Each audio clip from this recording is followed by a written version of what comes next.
Everyone, আজকে আমি যে রেসিপিটা নিয়ে চলে এসেছি তার জন্য আমার ফোড়ন দিতে লাগবে। ফোড়নে নয়, আমি যে চালটা সেদ্ধ বসিয়েছি তার জন্য লাগবে।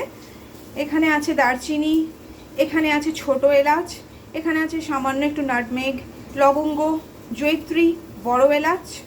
ব্যাস এইটা দিয়ে আমি বাসমতি চালটাকে নুন দিয়ে সেদ্ধ করব। চালটা ফুটছে, এর মধ্যে আমি ফোড়নগুলো দিয়ে দিলাম আর দেবো তেজপাতা। চালটা দেখতেই পাচ্ছেন, একটু ভালো মানের চাল নিতে হবে যাতে চালটা গলে না যায়। আমি এটা 80% সেদ্ধ করব।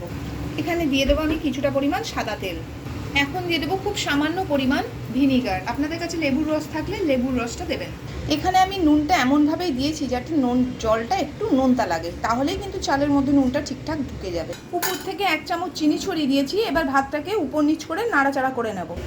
মৌরি, এলাচ, দারচিনি, জয়িত্রী এগুলোকে ফোড়ন দেওয়ার পর পেঁয়াজ ভেজে নিচ্ছি। পেঁয়াজের কালার চলে এসছে, দিয়ে দেবো কাজু কিশমিশ।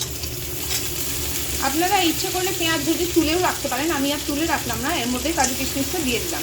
এবার দিয়ে দেবো সামান্য গ্রেট করা আদা। আপনারা যদি নিরামিষের দিনে বানান অবশ্যই পেঁয়াজটাকে স্কিপ করতে পারেন। দেখতেই পাচ্ছেন গ্রেট করা আদাও দিয়ে নেড়ে চেড়ে নিচ্ছি। এবার দিয়ে দেবো রাইসটা দিয়ে দিয়েছি। এবার খুব হালকা হাতে নাড়াচাড়া করে নেব যাতে দানাগুলো কিন্তু একদম না ভাঙে। আমি ঘি আর সাদা তেল দিয়ে করেছি, আপনারা শুধু ঘিতে করতে পারেন। এইভাবে করে দেখুন, ঘি রাইস খেতে খুবই ভালো হয়, যে কোনো ডিশের সঙ্গে খুবই ভালো লাগবে খেতে। সম্পূর্ণরূপে তৈরি এই ঘি রাইস খেতে কিন্তু অত্যন্ত সুস্বাদু হয় আর ভীষণ ফ্লেভারফুল হয়। আপনারা এইভাবে বানিয়ে দেখতে পারেন। রেসিপি পছন্দ হলে পাশে থাকার অনুরোধ রইল। নমস্কার।